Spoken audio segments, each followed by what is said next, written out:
1.3형 벨리 생수의 강. 아직 확실히 벨리가 단전이란 건 100% 장담 못하지만 그럴 가능성이 굉장히 높다. 예전에 김우현 감독의 관심사 중인 하나가 생수의 강이 몸에 어디서 나오는가 라고 읽은 적이 있다. 그때는 그냥 읽고 넘어갔다. 나를 믿는 자는 성경이 말씀한 것과 같이 그에 배에서 생수의 강들이 흐르리라. 나는 처음 이 글을 읽고 생수의 강 이란 게 영생이라 생각했다. 그런데 김 감독은 성령이라 말한다. 아침에 검색란에 생수를 치고 읽어보니 위 말씀이 눈에 띄어 영문을 봤다. 벨리베 폭부 헬라어로 코일리아. 속이 빈이다. 아 바보 바보. 왜 그때 읽을 때 그냥 넘어갔을까? 당연히 배 라 하면 단전을 생각했을 건데. 하긴 12월에 신약 읽을 때 사대복음은 안 읽었으니까 무협지 얘기를 해보겠다. 조금은 신기한 우연이 있었다. 그러니까 2006년 병원 앞에 있는 영화마을을 한 번씩 놀러가며 책들을 훑어보곤 했다. 평생에 무협지란 걸 거의 본 적이 없어서 그 많은 책들에 놀랐다. 정말 할 일 없는 사람들 많군. 이런 책들을 보다니.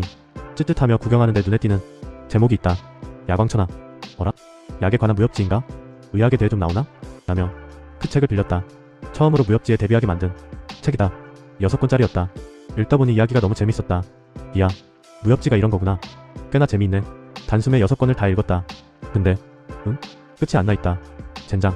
앞으론 끝이 난 책을 봐야겠군 하며 너무 아쉽게 책을 덮었다. 그리고 기다렸다. 후속편이 나오도록. 물론 그 이후 다른 책들도 보면서 세월을 낭비했다.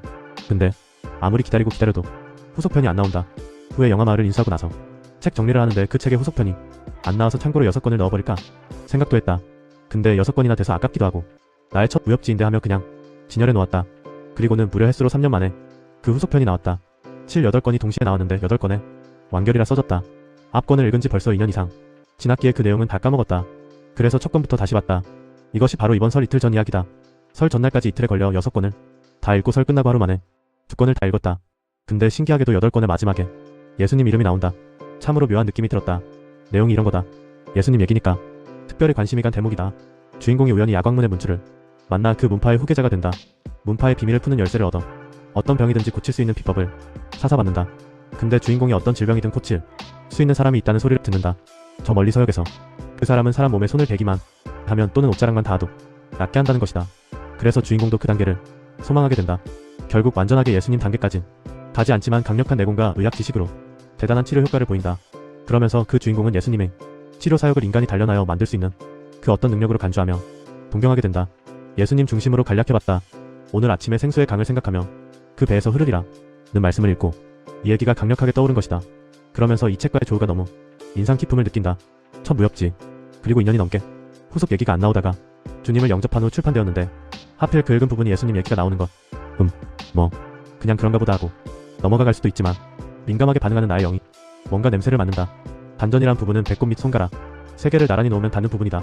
실체는 없다. 단지 기수련을 하다 보면 그것을 느끼는 것이다. 무술하는 사람들에겐 가장 중요한 중심점이다.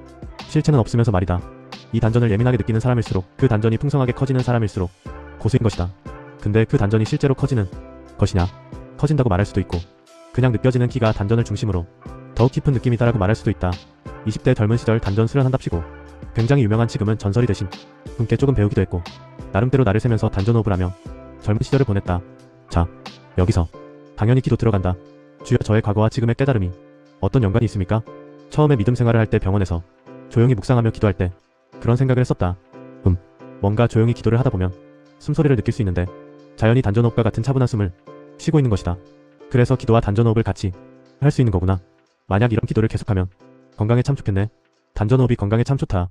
그러다가 단전호흡이 더욱 깊어지면 어느 경지에 이를 건데 그러다가 우하등산하는 거 아닌감? 하며 조금은 과장된 생각을 했었다. 단전은 참 신기하고 놀라운 것이다. 이 단전을 삶 속에서 느끼며 관심을 두면 자연스레 민감해지며 스스로 기가 일어나 몸을 다스려준다. 몸만이 아니라 정신까지 다스려준다. 그 깊이가 어느 정도 깊어지면 수명이 연장되며 병 같은 건 아무것도 아니며 성경지명 같은 능력이 생겨 앞날을 볼 수도 있다. 이것이 더욱 깊어지면 신령의 단계까지 들어간다고 한다. 흔히 말하는 산신령이랄지 신선이 된다는 것이다. 혼의 이탈도 가능하며 몸은 여기 있으나 혼은 어디든지 가고자 하는 곳에 갈 수도 있다고 한다. 나는 이러한 말들을 자연스럽게 믿는다. 인간의 영혼이란 건 초자연현상으로서 인간이 감히 증거할 수 없는 것들이며 그 무궁한 세계가 있다고 생각하기 때문이다. 청년 시절 자연과학도로서 이런 걸 받아들이다니. 성령님께 죄송한 비교를 한다. 단전과 성령님을 한번 비교해보자. 성령님은 우리가 인지를 하고 감응하면 우리도 모르게 우리를 세워주신다. 단전도 우리가 평상시에 단전에 신경을 쓰며 마음을 주면 있다고 인지를 하면 자연스럽게 확장되어 우리 몸을 세운다.